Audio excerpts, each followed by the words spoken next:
Hello everyone, welcome to my channel next in tarot. कैसे हैं आप सब? आई होप आप सब खुश और अपनी लाइफ में कुछ ना कुछ नया कर रहे हो। मैं आ गई हूँ एक और रीडिंग लेकर। और इस रीडिंग का टॉपिक है नो कांटेक्ट सिचुएशन, जिसमें आपके नो कांटेक्ट पार्टनर जिनसे आपकी काफ़ी टाइम से बात नहीं हुई है, वो आपके बारे में क्या सोच रहे हैं, कैसा फील कर रहे हैं। इसी टॉपिक पे हम जो है इस बार रीडिंग करने वाले हैं। ओके। ये हमेशा की तरह टाइमलेस और जनरल रीडिंग रहेगी। जितना आपके साथ रेजोनेट करे उतना ही लीजिएगा, ठीक है। और ये जेंडर स्पेसिफिक भी नहीं है। जिस शख्स के बारे में भी आप सोच रहे हो, ये उसी से आपके साथ रेजोनेट कर सकती है। तो चलिए फिर स्टार्ट करते हैं रीडिंग। ऑलराइट, सो मैंने ये कार्ड्स ऑलरेडी निकाल के रखे हैं। हम्म, ठीक है। तो जैसा कि सबसे पहला जो कार्ड मुझे यहाँ पे नजर आया है, वो है टेन ऑफ वैंड्स का कार्ड। ठीक है। तो यहाँ पर टेन ऑफ वैंड्स ये शो कर रहा है कि आप जिनके बारे में सोच रहे हो, उनकी जो सिचुएशन है वो काफ़ी स्टक सिचुएशन है। यानी कि वो अपनी फैमिली, अपने करियर या किसी बोझ के तले दबे हुए हैं, जिसकी वजह से वो आपको कांटेक्ट नहीं कर रहे हैं। सेकंड कार्ड यहाँ पर है six of swords. Six of swords ये बताने की कोशिश कर रहा है कि वो अपनी सिचुएशन से भाग रहे हैं। आपके साथ नो कांटेक्ट सिचुएशन में तो है ही, लेकिन अगर वो चाहते भी हैं आपसे बात करना, अगर चाहें भी, तो भी वो आपके साथ बात नहीं कर रहे हैं। ये चीज़ यहाँ पे क्लियर इंडिकेट हुई है कि आप लोग के बीच डेफिनेटली नो कांटेक्ट सिचुएशन चल रही है। और एक और चीज़ यहाँ पर नज़र आ रही है, ए कप्स हमारे पास आया है। एस ऑफ कप्स का कार्ड भी यहाँ पर शो हो रहा है। एस ऑफ कप्स ये बताने की कोशिश कर रहा है कि आपके जो पर्सन है, जिनके बारे में आप सोच रहे हो, वो आपसे बात करना तो चाहते हैं, लेकिन वो बिल्कुल भी इनिशिएटिव लेना नहीं चाहते। वो ये सोच रहे हैं कि अगर उनका आपसे कम्युनिकेशन करने का, वो अगर पहल करते हैं आपसे कम्युनिकेशन करने की, तो आप, हो सकता है एटीट्यूड दिखाओ, हो सकता है उस तरीके से बात कंटिन्यू ना हो पाए जैसी होनी चाहिए। लेकिन अगर आप एक्शन लोगे, अगर आप कम्युनिकेशन अपनी तरफ से करोगे, तो शायद हमारे बीच, यानी आप दोनों के बीच बातचीत सुधर सके और कंटिन्यू हो सके। वो ये वेट कर रहे हैं कि आप उनको कम्युनिकेट करो, आप उनको कांटेक्ट करने की कोशिश करो। ठीक है। और ओवरऑल सिचुएशन में कम्युनिकेशन उनकी तरफ से आता भी है, और मान लीजिए आएगा भी, लेकिन आप ये जान लो कि जब अगर वो थोड़ा सा भी हाय भी भेजेंगे, तो बहुत ही शॉर्ट टर्म की कम्युनिकेशन होगी, जैसे कि hi, how are you, fine, thank you and cut off. ये एग्जांपल बता रही हूँ मैं आपको। ऐसे टाइप की कम्युनिकेशन जो कि बहुत ही छोटे उसके लिए होते हैं, सिर्फ बात कर खत्म। जो आपको बातचीत चाहिए, जो डीप कन्वर्सेशन चाहिए, जो आप लोग के बीच जो बीच कनेक्शन था पहले, वैसी कनेक्शन वाली बातें, वैसी आप लोग के बीच फिलहाल नहीं हो रही है। वैसी डीप बातचीत नहीं हो रही है। यहाँ पर ये चीज नजर आ रही है। उनके ऊपर काफी प्रेशर है, उनके फैमिली को लेकर, उनके करियर को लेकर, एंड वो कहीं जा रहे हैं। और ये चीज ये बता रही है कि अपनी सोच से, अपने लोगों से, जिन्हें वो पसंद करते थे, जिनके साथ बात करना पसंद करते थे, जिनके साथ रहना पसंद करते थे, वो उनसे दूर हो रहे हैं। पता नहीं क्यों, पर वो, उनको ऐसा लग रहा है कि सामने वाला शख्स उनके लिए उस तरीके से नहीं सोचता है। शायद इस वजह से वो खुद ही खुद सोच के इसलिए दूर जा रहे हैं। उन्हें ये नहीं पता कि आप भी डेस्परेटली उनको चाहते हो, उनको, उनसे बात करना चाहते हो। वो, उन्हें बिल्कुल भी इस चीज़ का अंदाज़ा नहीं है, इसलिए वो खामोश हो चुके हैं, चुप हो चुके हैं। और उन्हें ऐसा फील होता है कि किसी को मेरी ज़रूरत नहीं है, तो फिर मैं यहाँ पे क्या करूँ। ऐसी सिचुएशन में आ गए हैं वो। उन्हें ऐसा लग रहा है कि चलो जो भी है, अब मेरी ज़िंदगी में मेरे लिए मेरी इच्छा का कोई मोल नहीं है। मैं क्या चाहता हूँ या चाहती हूँ, इससे कोई फर्क नहीं पड़ता।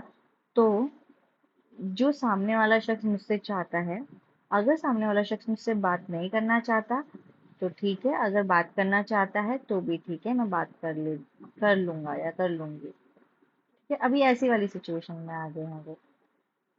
ठीक है। और उनके दिमाग में बहुत ज़्यादा ही ऐसे थॉट्स आ रहे हैं, जिसमें उन्हें ऐसा लगता है कि उन्होंने बात खराब की है आपके साथ। उनको पता है कि उनकी गलती है, उनको ये भी पता है कि उन्होंने बात खराब की है, वो ये भी जानते हैं बात ना करके, कम्युनिकेट ना करके और मैसेज टेक्स्ट या अपनी तरफ से पहल ना करके वो गलत कर रहे हैं, फिर भी वो करते जा रहे हैं। वो क्यों? क्योंकि उनको अपना ईगो ज़्यादा इम्पोर्टेंट है यहाँ पर, अपना ईगो, अपना pride as a mankind जो होते हैं ना, रखते हैं कि हाँ भाई मैं मर्द हूँ, वैसे टाइप के हैं ये शख्स। और अगर कोई फीमेल के बारे में अगर आप देख रहे हो तो उनकी यही थॉट प्रोसेस है जैसे कि मेल की है, कि मैं क्यों जाऊं, उसे आना चाहिए। वैसे वाले जो एटीट्यूड है वो उनके पास अभी फिलहाल चल रहा है, और वो उसी के चलते आपको कम्युनिकेट करने की कोशिश नहीं कर रहे हैं। उन्हें ऐसा लगता है कि कहीं ना कहीं अगर कोई गलती हुई है तो मानी कि गलती अगर मेरे से हुई है, बट मैं ही साबित नहीं करना चाहता या फिर खुद से जाके माफी नहीं मांगूंगा और एक्सेप्ट नहीं करूंगा कि मेरी गलती है। हालांकि वो जानते हैं कि उनकी गलती है, कि वो कम्युनिकेट नहीं कर रहे हैं। ठीक है, ये बात यहाँ पे नजर आ रही है। और एक और कार्ड यहाँ पे सेवन ऑफ सोर्ड्स का आया है। सेवन ऑफ सोर्ड्स ये बताने की कोशिश कर रहा है कि आप जिनके बारे में सोच रहे हो ना, वो शख्स आपसे कुछ तो ऐसी बातें जो छुपा रहे हैं, और अगर आपको वो बात पता चल गई तो आप लोगों के बीच जो अभी जो कम्युनिकेशन खत्म हो गई है वो एकदम से खत्म ही हो जाएगी। मतलब अभी तो बातचीत बंद है, वो खत्म ही हो जाएगी आगे चल के, अगर आपको वो बात, वो राज अगर पता चल गया तो। क्योंकि उन्हें पता है कि उन्होंने जरूर ऐसा कोई काम किया जिसकी वजह से आप हर्ट हो सकते हो, आप नाराज हो सकते हो।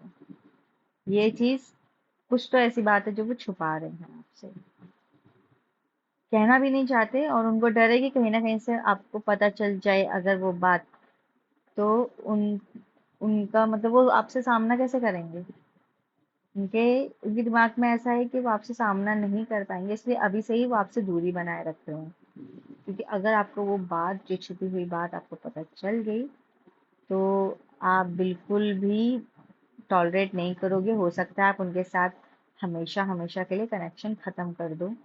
इसी डर के चलते वो आपसे बहुत अभी से ही कम्युनिकेट करने से डर रहे हैं, और बातचीत भी नहीं कर रहे हैं। और अगर कर भी रहे हैं, जैसे शॉर्ट मैसेज आता है ना, बस उतना रखकर खत्म कर दे रहे हैं, ताकि ऐसा ना हो कि मतलब ऐसा ना हो कि उन आपको ऐसा लगे कि तुम्हें सब पता था, या फिर तुमने झूठ बताया, या फिर तुम्हें पता था। कुछ तो ऐसा कि तुम उन पे ब्लेम ना करो, काइंड ऑफ ऐसा उनके दिमाग में चल रहा है।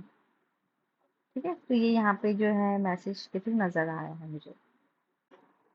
एंड फाइनली इस रीडिंग के एंडिंग में हमारे पास बॉटम ऑफ द डेक में द चैरियट कार्ड आया है। सो द चैरियट कार्ड ये इंडिकेट कर रहा है, फर्स्ट ऑफ ऑल तो ये चीज़ यहाँ से नज़र आ रही है कि आप दोनों के बीच कास्ट का डिफरेंस है और एज का डिफरेंस है।